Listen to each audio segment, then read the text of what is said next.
And we are ready to have open a short meeting of the Village of Martin's Additions Council.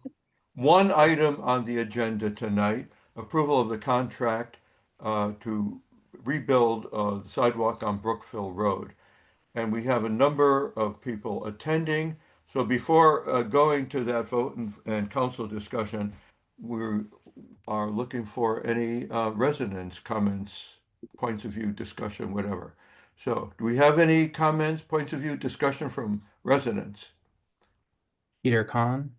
Peter, your hand is up. Yes, um, I am finding it hard to believe that we're at this point with this project. 5 years ago, I and a number of other uh, foolish people served on the Walkability Committee. And we thank Task you for force. that. And great report that you all put up. Well, thank you very much. That appreciate that.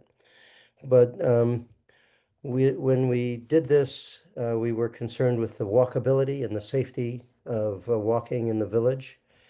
And we called the sidewalk on Brookville Road the elephant in the room because we thought it could never be done. It was the big, important thing that had to be done, and we thought it would never get to the stage that it's at now. It's been 5 years. I've wondered at times what in the world ever happened to our report, but um, I know that there were many obstacles, really significant obstacles that had to be dealt with. And it's amazing to me that along the way, somehow or other, the council and the staff were able to pull this together. And I'm very appreciative. I think this is a real contribution to the safety and walkability of the village. Will help build our community. And I'm very grateful for all of the work and effort and uh, that's gone into this. I don't mean in any way in saying this to denigrate the concerns that have been raised. Those have to be addressed. But this is an important project for the village and one that I think is a real contribution. And I just want to express my thanks to everyone who helped on this, the original members of the task force, and to the council who saw this through, and to the staff who really made it happen. So thank you, and that's all I have to say. Okay. Thank you, Peter. And you'll see in the Martin's edition that's about to come out, I think tomorrow, I wrote a piece which is the third chapter of something I started writing 3 years ago called Why Do Things Take So Long? So I wrote one 3 years ago, I wrote another one 2 years ago, and now I have updated that. And hopefully we're nearing the end. Okay, any other hands up? You can just wave. You know, okay, Marty Lengelin has a symbolic hand up. Marty, unmute. You go. Okay. Hi, can you hear me? Yep. Okay. I want to thank you for having this public forum. I think it's really important to have community input on anything, especially a project as big as this one. And I have a couple of questions that are financial in nature. I know that we had um, different bids that ranged from the one that I think is on the proposal for tonight, which was the low bidder, to one high bid that was 3 times as much, a couple of high bids. I'm wondering, was there anything in the higher bids, any elements of the work that are not included in the lowest bidder? In other words, did we have any trade-offs here in terms of what the project would actually include in terms of work elements? And then I have a I follow-up think question not, on but that. okay. Both Jason Azar and Michael reviewed the bids in detail. They all responded to our RFP, so they all had to meet the requirements that we set out. But Michael and Jason, anything on that? Was there extras that showed up or trade-offs? I don't mind speaking to that, but the short answer is the drawings, the specifications had to be met regardless of the price, as Arthur had just mentioned. I can tell, based on other bids for numerous projects that were involved with contractors that several of the contractors that had high prices did not attend the walkthrough with us. so I don't know how familiar they got themselves with the site. Also, it's always telling when a contractor's breakdown of their bid is just all whole numbers. It's usually a sign that they probably didn't look at it very closely. They just threw something out there, has been my experience. And the other thing I'll also say is there are some contractors that are exceptionally busy right now and are not very aggressive with their bids. And there's some contractors that need the work and have been much more aggressive with their bidding. And we've seen that kind of across the board on numerous projects. So I don't think that there's anything here in the higher bids that was included that was not in the other ones. I think that the couple that were on the low end are looking for work. Okay. I would add to that one thing is that some elements of the bid that we are going to recommend, we had Jason actually called them and said, "Are you aware that you may be low on this element?" And they said, "Yes, we are aware, but we are very familiar with the work. We have our own crew, and we're confident in our numbers." So that was reassuring. To follow up on that, thank you very much, Jason and Arthur. Um, I understand that the company that is recommended tonight for the contract does in fact not subcontract out the work, that they have their own team doing the work. Is that correct? Their bid indicated that they would be self-performing all the work. That's great. And Jason, you're going to be involved in helping to do quality control on that work, right? We will have some limited inspection may not be the right word, but we will be visiting the site likely on a weekly basis to monitor progress and review the quality of the completed work. What's the process if you find out that they screwed something up or shorted on materials or something? What's the remedy? What do we do as a village? What do you do as our engineer? Well, ultimately, it is a state highway, so they have the final say, even if it's something that I do not feel is acceptable. I would have to defer to the SHA inspector, but if I do find something, I would point it out to the representative from State Highway Administration. In most cases, um, their inspector would probably agree with me and they would make them tear it out and redo it. I carry a can of orange spray paint in my truck, and I have been very known to put an orange X on a sidewalk panel that is not compliant, and it's got to get torn out and replaced. Jason, that's one of the things I Marty- like about you. Hey, Marty, What- Marty, Go one, ahead. one other thing I was going to mention, and Michael, maybe you want to go into detail, but in doing the due diligence, I understand that we also checked with some neighboring municipalities that have used this particular contractor, and even though it was a lower bid, the contractor came really highly recommended based on the work performed at these other municipalities. Yeah, thank you, Andrew. I really appreciate the thoroughness that you and Michael and everyone have done in checking out, the references and the prior work by this contractor. I think that's terrific due diligence, and I want to take a moment to commend Michael for all the work it took to get the state highway permits.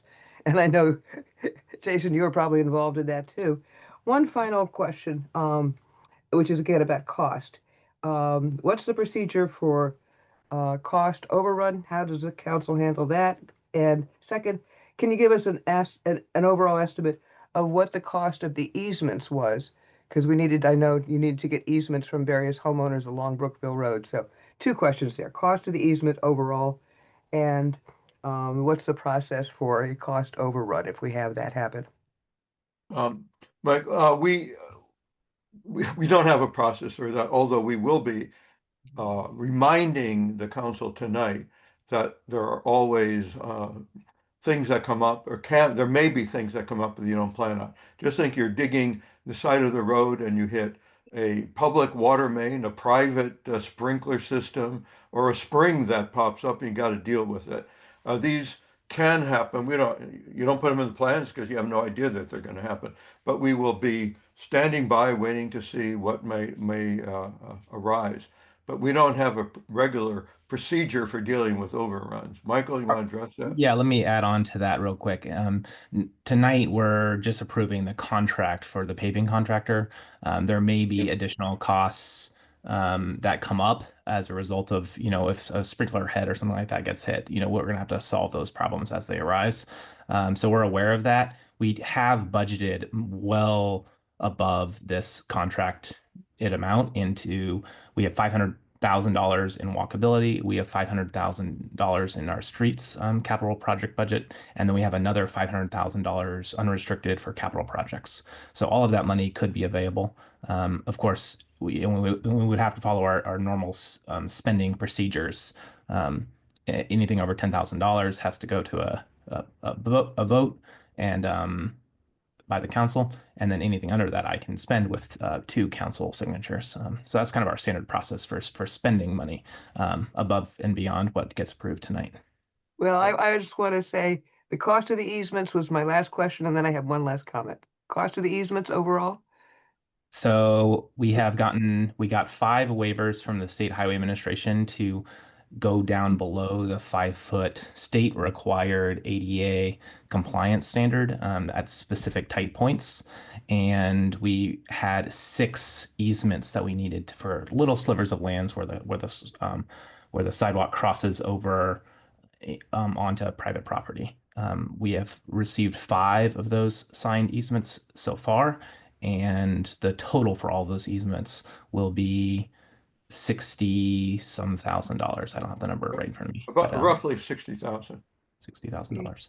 Right. Thank you. My final comment is just thank you for the thorough, careful work and echoing what Peter said about a lot of us have been waiting a long time to see this actually happen. We're really, really happy that you're making it happen, and that's no small feat. So I give the council and Michael, you credit for just seeing it through because it's not easy. Thank you. Okay, thank you. Susan Khan, your symbolic hand is raised. Hi, thank you. I guess what I appreciated reading the packet because it reminded me of how long people have been working on this topic of improving walkability on Brookville Road, and how there's been a real kind of groundswell of unhappiness, unsettledness about the situation on Brookville Road, that it has been dangerous and like the I don't know, the pedestrian nightmare that people talk about. So that the idea of doing nothing is, the status quo itself is unsafe, even if it might be hard to iron out all the particular details of making the perfect contract. And I know it's going to be challenging to do this work over the next months, or presuming it happens. But I think it's really important. I wanted to mention a few teeny little items. But my first overall tremendous support for moving forward on this in some fashion, taking into account whatever the concerns are of residents. I remember our son was a crossing guard from Chevy Chase Elementary at Brookville and Raymond, or Rosemary, Raymond. And I was just wanting to make sure that once you all move forward with a particular contractor, that you clarify in your who's going to be responsible for communicating, for example, to the students and the parents of the students who use Brookville, particularly, for example, the administration at Chevy Chase Elementary and at Blessed Sacrament, because a lot of students walk to Blessed Sacrament and Chevy Chase Elementary. And so, and what might be the interaction between the people who flag the cars from the paving contractors to those students who are the guards at Brookville and Raymond.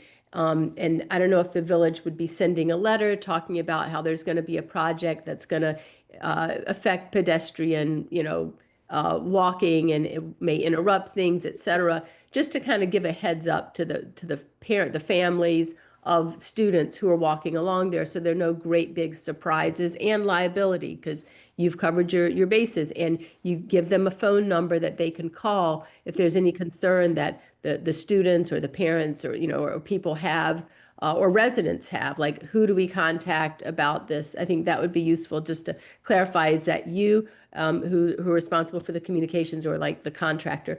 Okay, and the other thing was when people are directing the traffic, I just know I used to do the Bulldog 5K for a couple of years as a crossing person, telling people don't cross Brookville Road. We've got this marathon thing going on or 5K going on, and people do it anyway. I mean, so I know someone's going to violate something. And if in the off chance some horrendous injury occurs to someone, I'm just curious if we've, kind of double check how much liability insurance does the village have? How much liability insurance does this contractor have? Just if something were to happen, I think that's really important to know. Would they share the liability?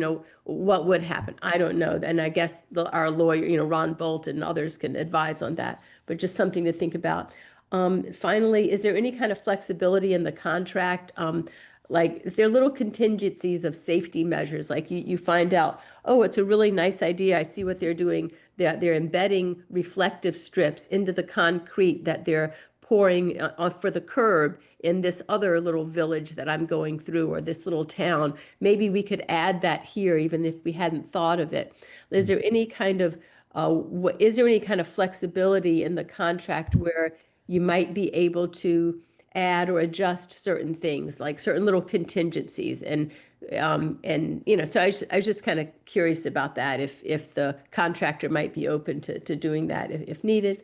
And also, I really do like the idea, if it's possible, to put some sort of reflective something, like the way they have further down when you're coming off of Western onto Brookville Road and you come down on the right. I think there's little reflective things. So, okay. So thank you for thinking about those things. And then finally, my questions for Jason or whoever and Michael and everybody are, what's the situation for bikes? Where are the bicycles supposed to be in this scenario? And is there going to be a crosswalk? It looks like there's a crosswalk at Brookville and Bradley. And I just wanted to make sure that there's going to be a crosswalk across Brookville at Brookville and Bradley. And is there going to be a stop sign, a new stop sign or set of stop signs at Brookville and Bradley? That was just a question. But whether or not there are, obviously, I just want to express support for this and appreciate all the hard work that's gone into this. It's been quite a long time in coming, and I know the staff and council and residents have worked on it for a long time. Thank you. Thank you, Susan. Thank you, Susan. I can answer each of those, Arthur. Okay. So related to the communications plan, once we have a schedule in place of when the work will actually be occurring, I will be developing and implementing a communication plan. And absolutely, that's a great point about the schools and the different people or groups that use the sidewalk currently for during construction. Thinking about those people and how we can accommodate them is super important. So we will be doing something related to that communication plan. And the work will actually only be allowed to be performed not during rush hours. So, kids getting picked up in the morning, I don't think work will be happening during those periods. Work won't start until 9:30, and we'll have to wrap up by 3 or 3:30, Jason. I forget it. 3 or 3:30. It has to be, it's spelled out by State Highway Administration, the hours of operation. So the morning pickup should be complete before they start. And while high school potentially will be released before the workday ends, the workday should end prior to elementary school dismissal. Right. And then the insurance, yes, absolutely, they will be carrying insurance. That is a requirement of our contracts, that people come fully licensed and insured. So yes, that'll be taken care of. And then if there are changes to the plans after we have final approval of the final plans, that would require a change order. You can put in a change order with the contractor, and then there's a negotiation as far as what that additional cost would be, depending on what the change order is. As far as bikes go, obviously we would want kids to ride along on the sidewalk. They currently ride on the sidewalk. But bikes in general are allowed legally to use the full lane and drive the same way that cars are allowed to drive. So that's the bikes. The bikes are suggested to use the road and not the sidewalk, and that's law. So that's not anything that we're creating. We're not building a bike lane here. We're not building infrastructure specifically for bikes here. And then yes, there will be a controlled crosswalk at Bradley Lane across Brookville, tying into the Section 3 sidewalk on the other side. Controlled sidewalk means that there will be a full four-way stop. Every way will have to stop, both sides of Brookville and then both sides of Bradley that already have stop signs. I think that answered all of your questions, Yeah. Susan, and thank you for those. Those were great. Okay, thank you, Susan. David Solder was next. David, unmute. Yeah, good evening, everybody. Thank you.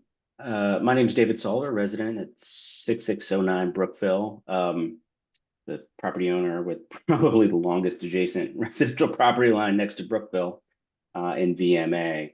And I just wanted to weigh in with my support for this project. Generally speaking, municipalities have, relatively few things they're fundamentally responsible for. It's typically police, fire rescue, public schools, trash, and infrastructure. But VMA is lucky that most of that is taken care of by Montgomery County, leaving maintenance of public infrastructure and trash is really VMA's primary responsibility to its residents. Generally speaking, spending money on public sidewalk infrastructure is necessary because it's fundamental investment, public safety and accessibility. Well-maintained sidewalks provide dedicated pathways that separate pedestrians from vehicular traffic and significantly reducing the risk of accidents and promoting active transportation like walking or jogging. This is especially crucial for our vulnerable populations in VMA, including kids, the elderly, people with disabilities, all of whom rely on safe, smooth, level sidewalks to navigate up and down Brookville. Furthermore, proper sidewalk infrastructure, including curb cuts and ramps, all the stuff that goes along with, ADA compliance, fulfills our legal and ethical obligations to provide equal access to public spaces for all of our citizens, old and young alike. I'm young now, but that's not going to be the case forever, right? So this stuff is important to me and to my wife. The sidewalk along Brookville is frankly atrocious. Anyone who's ever walked up or down or driven down Brookville is confronted with this narrow, uneven, crumbling sidewalk. It's also heavily used every day. It's the one piece of public infrastructure that every VMA resident benefits from. I've lived here in VMA for 5 years. That's not a long time in VMA chronology, but 5 years it's been. But this project's been in the planning stages the entire time. We've commissioned walkability and engineering studies and now have a designed and bid out, project. And we've bid out the work in a responsible way. And I guess in summary, the sidewalk is a god-awful mess. We've been very deliberate as a community about studying the need and designing and budgeting a solution to improve it. And frankly, we're in a financial position that's the envy of Chevy Chase and small municipalities across the state. It's time to proceed with this, and I support the council in proceeding with it. Thanks for your time. Thank you, David. Next, Gene. Gene, remember when we were milling some of those sidewalks that were uneven? That's all that we were allowed to do at that time. So what happened to you? Can you there hear you me? go. Okay, I see you. On my screen, you bumped around. Okay, Oh, go ahead, Gene. okay. Yes, this is a long time coming, and thank you for the opportunity to speak. I guess, oh my goodness, there's so many questions. One of my first ones is, how have you communicated with neighboring jurisdictions, that being Chevy Chase Village, Section 3 and Section 5, and try to let them know what we're going to do? Because, see, in my day, we didn't have this authority. And I go back 2 reigns to 1980 and then again later, where the authority did not rest with us. So now all of a sudden it's ours to deal with. How have we coordinated with our neighboring jurisdictions, Chevy Chase Village, Section 3, Section 5. What do they know about what we want to do and how do they feel about it? I have communicated with all three of those municipalities, and I have met with and spoken with each of their managers about this coming project, specifically the new manager in Section 3, Kelly Mitch, because that is where the new crosswalk at Brookville and Bradley will connect over into their sidewalk. So that conversation has happened multiple times, and they're excited about it.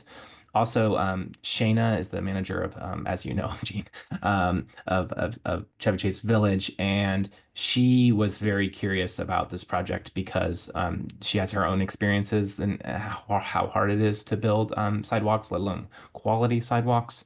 And as you all know, the crosswalk on the other side of Brookville Road that is along Section 3, and then at Bradley it ends.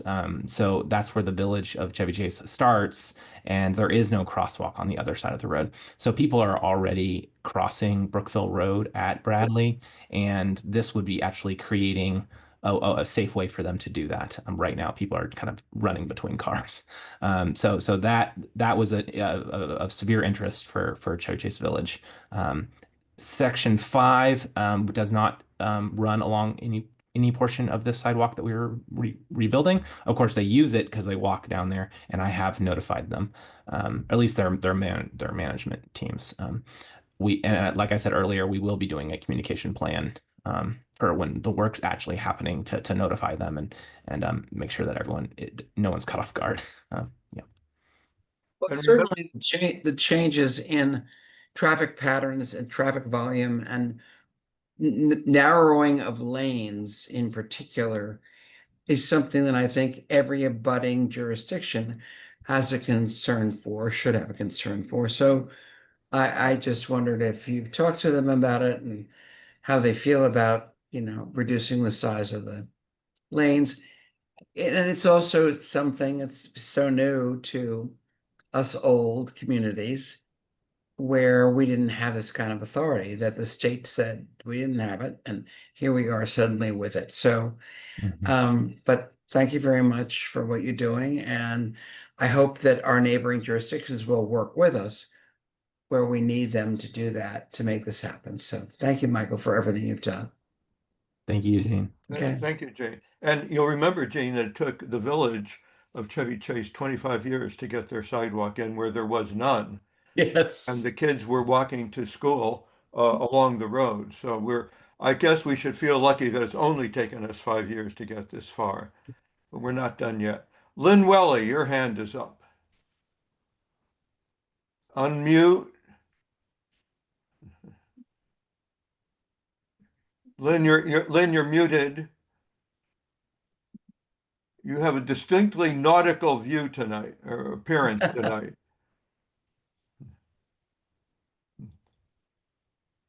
Try again. Lynn, you're still muted.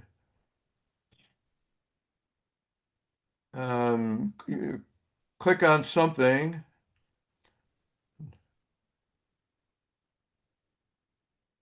The microphone should be in the lower left-hand corner. See a little icon in the lower left-hand corner? You can click on that. You're not coming through, Lynn.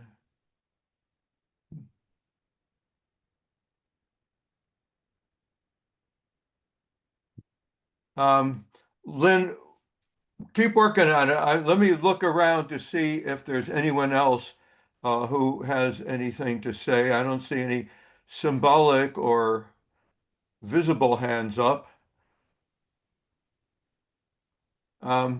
Michael, can we unmute him from here? No, I can't. I can ask him to unmute, but then Yeah. I've already done that, but it's not working. Okay. So, I do see Marty's hand is up again. Marty, well, Lynn is figuring it out. Why don't you go ahead? Thanks, I appreciate it. I just want to commend the council for having this open community forum to discuss this, and would really recommend and encourage you to do this kind of community discussion on any major project or even minor project. I think it really builds community. I love seeing all the people here. who have not been at a whole lot of meetings, and I hope they come to many future meetings. And I just want to say to the council, this is really an important part of building community. And, I was working on the elections year after year. This is the kind of community participation that makes people interested in running for the council and makes elections have more candidates, which is also healthy for us. So this is really an important kind of public process. And I do want to also put on the agenda something that came up at the council meeting 2 weeks ago, which was the need for a regular open message board or some kind of mechanism whereby residents can discuss community issues amongst, publicly. Um, Not just on the listserv, which really doesn't want to deal with these community issues, although I guess that could change, but a public message board so we could have this kind of ongoing discussion and a Q&A. I remember Gene Sperling used to do Ask Gene columns in the newsletters and, would answer pretty much anything. What I'm talking about as a message board is something that would be ongoing, that would be public, so that if Gene put a question in, I could see it, and if I put a question in, Gene could see it. And I think that that's something I would also like the council to continue to consider because it would build on these kinds of community forums that are so, I think, healthy and productive. So Look, thank thanks, you for Marty. doing I see tonight. Lynn has unmuted. So Lynn, go ahead. Yes, thank you. I think Michael had muted me because my iPad fell to the floor a couple of times and the Yeah, clank he's and the operating at clutter, a distance, the right? clank and the clutter was kind of disruptive on your end, and I'm sorry for that. I was trying to position it so that you could see my beautiful mug and this wonderful hat that I'm wearing. Right. Anyway, Michael, I know you've done a tremendous amount of work into this. I want to thank you for letting me see those little pages in your office this last Monday. For anyone who hasn't seen the actual large size drawings from Ansar, it's very impressive. It's mind-boggling, all the detail that goes into just one page. But they had 2 pages for each section of roadway on Brookville with separate detail and some duplication for each section of Brookville, starting at one intersection, then the next intersection, and of course they were all in sequence, the way they are in reality. And I was just impressed with all the work and all the detail that would have to go into just create those drawings, all the data. I would think that each one of those pages, if it was put into text, would be 200 or 300 pages. And I don't know if that would even be possible. But and so I know that Michael, that not just from the creation of these drawings, but just to the point that those drawings are available and the permits that you've gone through, you've done a great deal of work. And I hope you don't hate me now for the question that I'm going to ask. The contract that you're looking to approve is for poured concrete. And I was just wondering if any alternate material had been looked at that would be permeable, such as the section that took 30 years for Chevy Chase Village to get put in. So, because there is a drainage problem on Brookville Road, there's not many intakes for stormwater, and something that would possibly be more environmentally friendly, if that was even a possibility, if it was looked at. Yes, it was Good looked at. question. Michael and Jason, please. My question is to you're Michael. Okay. My question is to Michael. Okay. Yes, it was looked at, and I can have Jason Azar jump in here and explain a little bit better than I can probably. But the State Highway Administration that actually owns this sidewalk and that we are going to try to repair, it doesn't allow for those types of best management practices like permeable pavers. And if you do something other than a standard concrete that's to state standards, then you have to take over the liability and importance of it. But then they have to, approve each of those changes. And they told us that there's a several year wait period to get anything like that. Even if they do approve it, it would take years. So with that in mind, and also there's there's some complications with when pavers are actually like helpful at absorbing water, and how much water they absorb is actually quite small. It's kind of surprising how little those actually do for the overall water thing. So for those reasons, we decided to just move forward with the current sidewalk plan. Though we did look at that, and I have met with the State Highway Administration multiple times throughout this process, and have been pushing to try to get them to approve other things. They said there's a multiple year wait to try to do a best management practice for other types of ways to deal with stormwater through the sidewalk. So with our focus being the sidewalk and the walkability being the primary thing, we realize that it's not going to solve all of the problems. This isn't going to solve cyclists in the roadway problem. It's not going to solve all the water problems. There are things that this will do to help the water problem. We will be installing a gutter similar to what the other side of the Brookville Road has along section 3. You'll see they have a gutter pan there, which actually helps water flow down the roadway better. And we will also be raising the curb. Right now, when a car drives, they splash water out the side, and it just splashes pedestrians. Actually, it can be quite dangerous I get soaked when I walk on my Friday walks and it's raining. So the increased curb will actually help with the water being in the gutter pan and then actually flowing in the gutter pan. But no, we will not be installing impermeable pavers through this process. Jason, was there Jason, anything do to you want add to to add to that at all? Jason? I'm satisfied with your answer, Michael. This is just a side question. How is it different in Martin's Addition with regard to the state owning our sidewalk area, as opposed to in Chevy Chase Village, where they did put in a permeable walkway?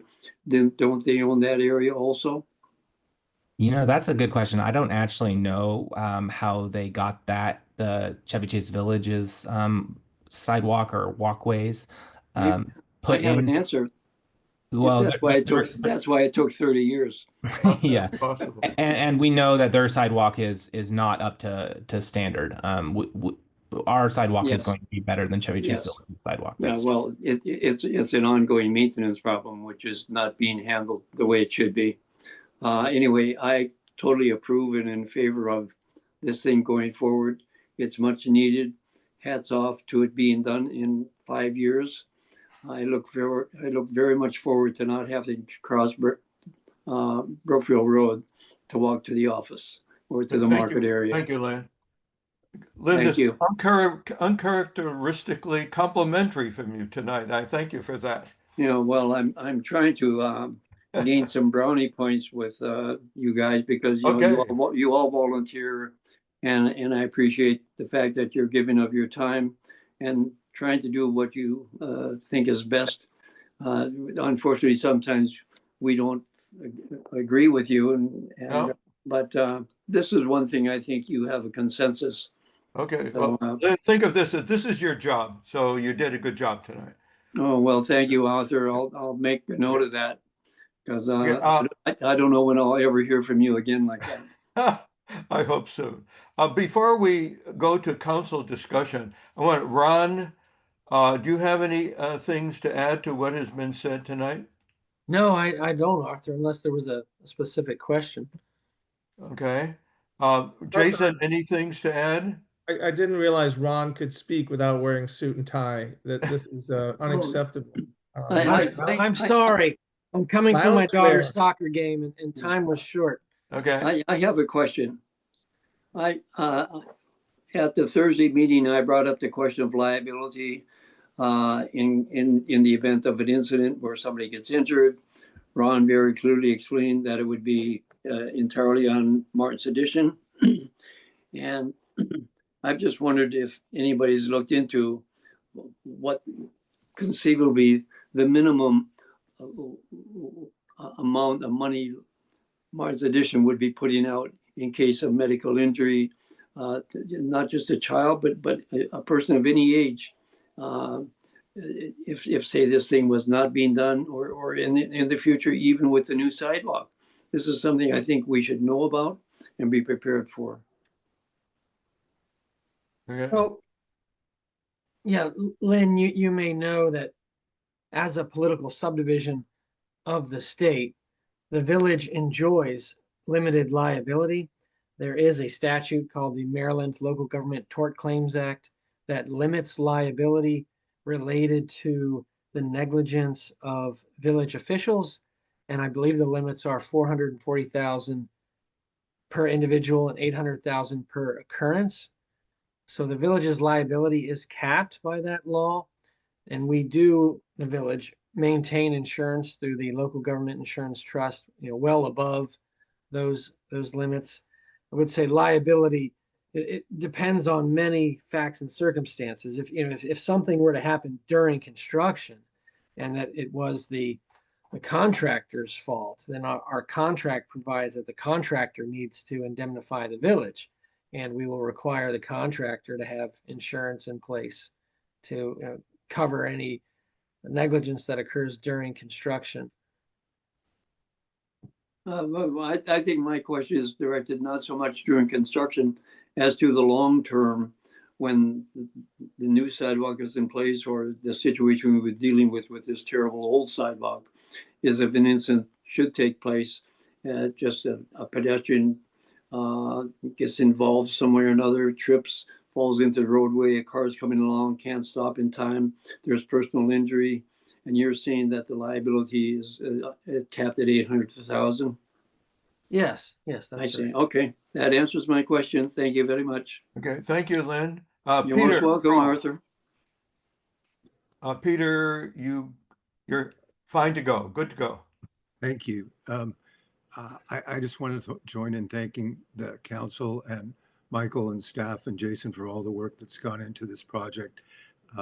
As someone who lives on Brookville, I both have had a great sensitivity to the pedestrian and traffic issues that have sort of plagued Brookville as it's become such a higher volume road over the years. And so I appreciate this effort, and I'm hopeful that it's for as big as it's been, it's a piece part of some continued effort, for instance, on enforcement issues that I've tried to raise before in terms of not just doing some physical things like this that are important to hopefully slow traffic, but also actually direct our contracted Montgomery County police to play a role in enforcing the speed and stop sign and heavy vehicle restrictions. So that's not within the four corners of discussion today, but I hope you all will keep that in mind as a follow-up step.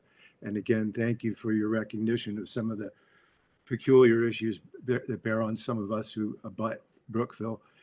One process question that perhaps Michael and Jason can speak to. From this point of you all going forward, presumably shortly with acceptance of this bid, are there, I thought I had understood, but I might have misunderstood, that there would be another step in terms of even more detailed drawings or a next step between the plans in place and the actual implementation, or are the plans in place now requiring some level of further explication for the contractors to proceed? Do you want me to answer that, Michael? Yes, please, Jason. Yeah, no, I don't expect the plans to change much. We're still waiting on release of our final permit from Montgomery County, so I guess they could potentially have a couple comments that might change some things in a minor way. But otherwise the plans are going to be what they are at this point. There's a number of procedural things that need to happen before a shovel can go in the ground. After a vote, if it's approved, there has to be a notice of award. There's a lot of paperwork that has to be signed and executed between the contractor and the town. Ron can probably elaborate on that a lot. They have to provide schedule, then they have to provide submittals of the materials they'll be using, and their suppliers, and a number of things that need to get approved that are requirements of the permit. And then once all that paperwork is done, they can actually mobilize and put shovels in the ground.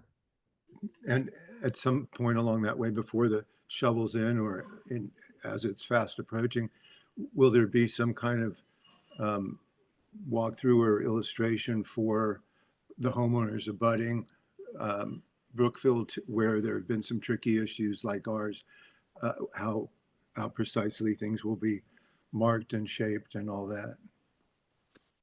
Yeah, so the contractor is going to be required to do block by block. They can't like just tear up the whole stretch. So when the work is on each block, I would imagine there'll be some discussion with the homeowners on the affected block to go through the plans and, I guess have a discussion with the contractor's superintendent. That's what I'm trying to confirm. Is that how you envision it too, Michael? Yes, yes, absolutely. And we're aware of your property and the sensitivities there with the retaining walls in place and with the new additional retaining wall coming in Yep. at the new back of sidewalk. So and if there are needed changes, we can either do a change order or work that out with the contractor just to make sure that they can meet the requirements of the specific block and property owners. There's a lot of things we're going to run into, and so we're aware of that going into it, and hopefully our contractor is aware as well that every single property has unique things. There's a walkway, or there's a driveway apron that is made of a special type of brick, or there's sprinklers that are in the public right of way, or each of those issues are going to have to be resolved, in real time when we're on that block. So Okay. I'm So expecting you it to be, anticipate, I'm sorry, you anticipate in advance of starting on the next block, there'll be some of that conversation before the shovel hits. yeah, and I kind of see this as my role as facilitating those conversations and coming up with solutions as we go. So Okay, thank you, Bob. Thank you all. Thank you, Peter. Susan Kahn, I think you're the last one before we go to council discussion. So Something that Peter Ross was just mentioning made me think, and Lynn Welly referring to there being more specific plans that he saw at the office. If at any point any resident is questioning or just wondering what's going to specifically happen, excuse me, on a particular block, can we ask Michael to see those more specific plans? so I those think are they're not. posted, aren't they, Michael? Yeah, those aren't more specific plans. They're just full size. So if you do want to see the full size, also, are you okay? You're coughing. There you go. Um, Yeah. I hope you're okay. Yeah, if you do want to see the full size plans, you're more than welcome to contact me and set up a time to come in, as Lynn Welly did. But for now, the plans are posted on the website, and any updates to plans, with change orders or anything like that, would get posted there as well. So you do have access to all of that. Good. And I have an open door policy, so you all are welcome to call, email, or stop by the village office at any point that I'm in, and we're happy to have a conversation. Good. Michael, could you just mention where on the website that you can actually see a PDF of the plans? They're going to be the Yes. size of whatever screen you're using, but they're there. The new website has 4 tabs across the top. One is called Projects. Under Projects, there's Capital Projects. Under Capital Projects, there's Brookville Road, and you can see all the documents. If you just click on that, you can see all. On your phone, it's going to look a little small, but you can take a look. Okay, thank you. So I see no other new hands up. And with that, I want to turn to council members to see if we have any points, any discussion, any observations. Anyone wants to? Andrew, you just went on mute. Go ahead. Yeah, thank you, Arthur. Thank you, Jason and Michael and all the residents that have joined today. We've obviously had these conversations now for many years. I think during council meetings, we've had discussions on the sidewalk, and similar to many generations of parents in the VMA, I instructed my kids when they started at Chevy Chase Elementary never to walk on the east side of the Brookville sidewalk. It just truly frightened me, and it frightened my wife. So when I ran for the council in 2021, I ran on pedestrian safety, among other issues. And when I became chair of the council, I chased the many recommendations made by the Walkability Task Force. And almost immediately after Michael took on the role of village manager, we gamed out how we could get the risks presented by the sidewalk to our residents addressed. And Michael dealt with the state over these many years, and the state made it very clear that we were at the very bottom of its priority list. So, you know, when they agreed that we could use our funds, how very generous of the state, you know, it was like an incredible moment when we realized we could actually move forward. And that's probably, Michael, correct me if I'm wrong, that's probably 2 or 3 years ago. I mean, it's 3 years ago. Yeah. yeah, it wasn't last week, you know. So um I want to express my gratitude to Michael, who has spent so much time on this project, jumped through countless hoops, and was just relentless throughout and so committed these past many years. So I just wanted to say thank you to Michael, and I'm thrilled that we're at this stage. And I'm disappointed that one resident who actually sent an email out to the listserv wasn't able to join, because I would have loved to hear more from him in particular,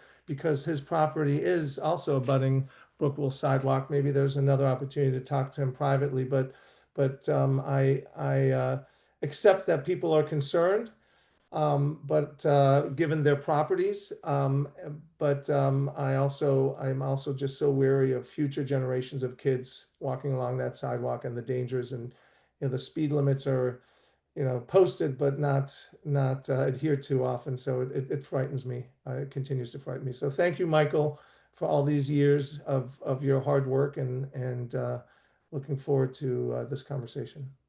Thanks, Andrew.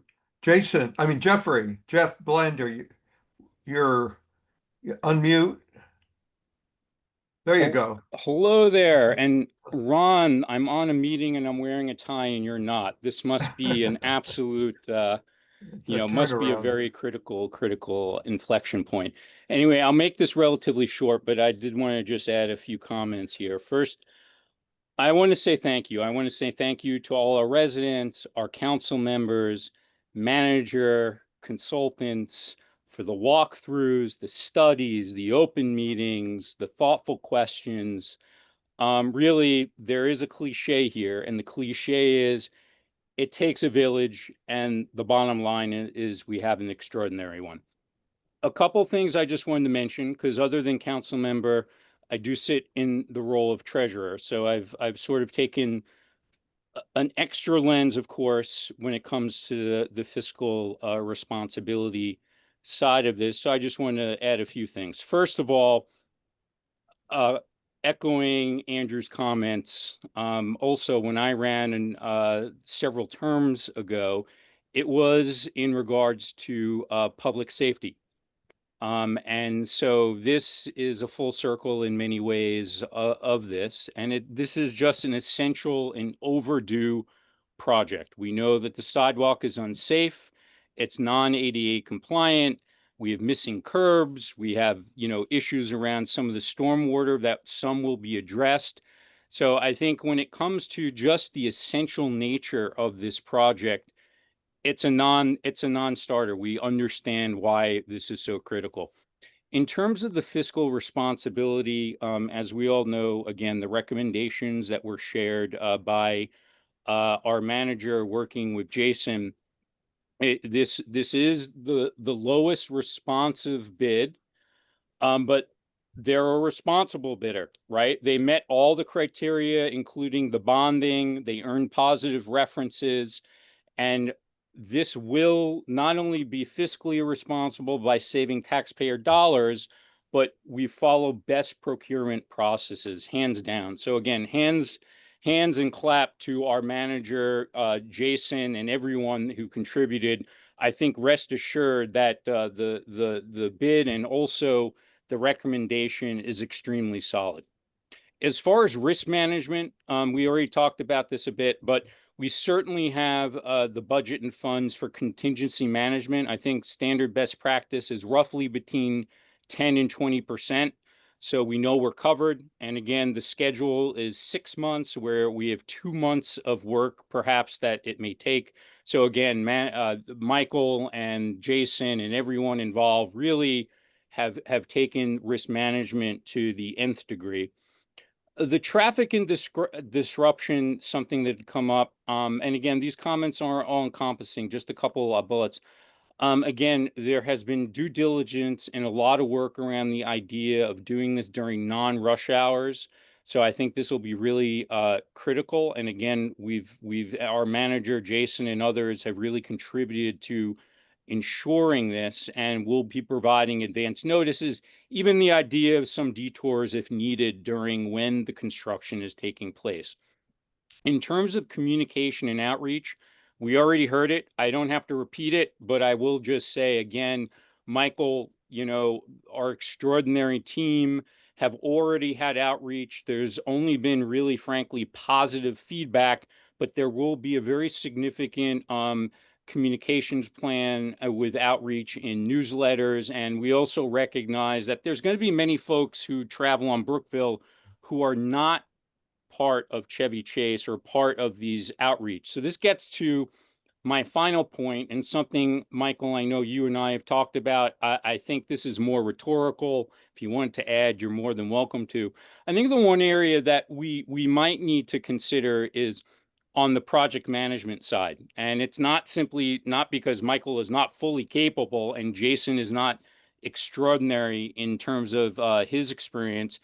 It's more of just the idea of, all of a sudden you have something, we start it, and we have many, many folks who use this road who are just not part of this catchment area. And it could raise tensions. I mean, the idea of just folks trying to commute, they don't know what are some of the things that might be coming our way. And we don't want our village manager to be overwhelmed. So we've talked about things like maybe we establish a 1-800 hotline, or if we needed to, we could always bring in during perhaps even the beginning a buffer of some program or project management, just so that our village isn't at risk if we do get a number of calls, because obviously we have our core functions. And so with that said, Arthur, are we taking the vote, or this was just discussion? Those were the points, and We I'll will yield be back. taking a vote shortly. Awesome. Thank you. That's it. Don't go away. Susan, any comment from you?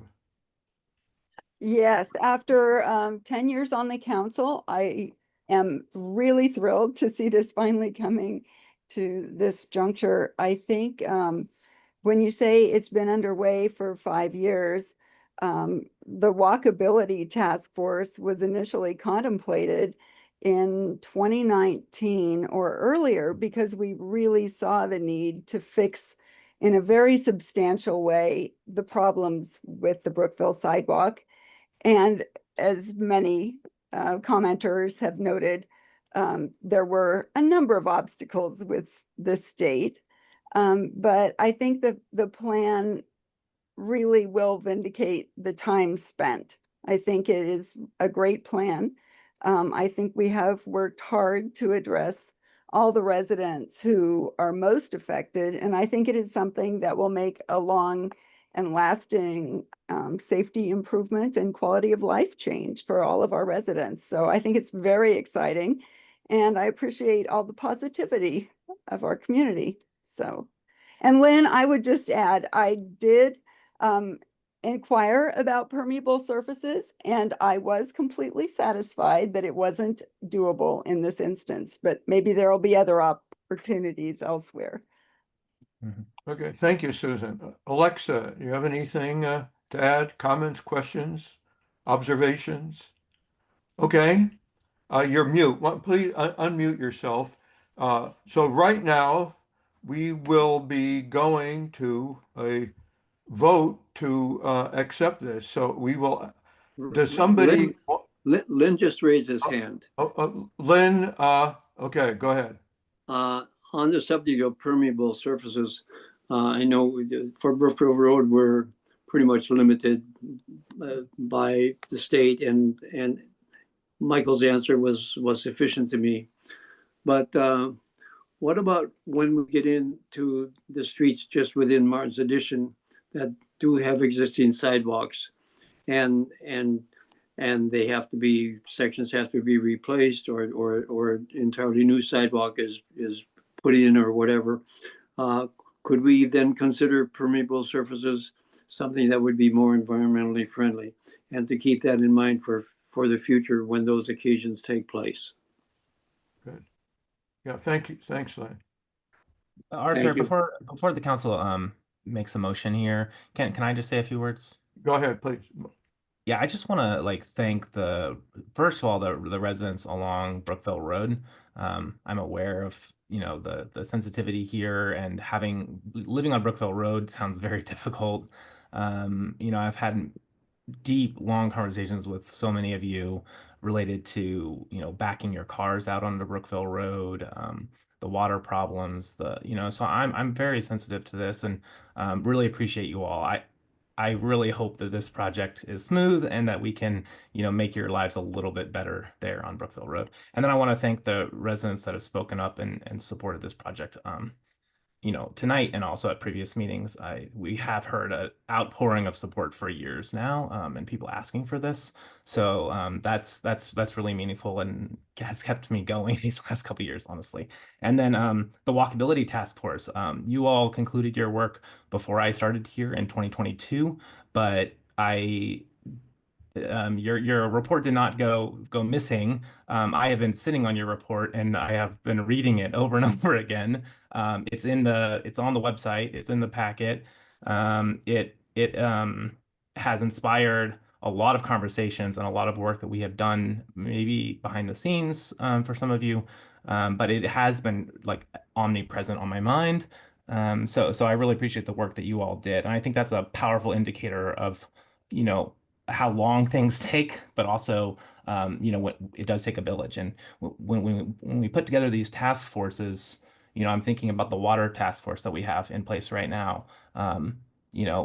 Those reports, have long lives, and that they'll impact, what happens for years to come. So I really appreciate you all for all your work on all of the committees, but especially the task forces. So I respect you all so much.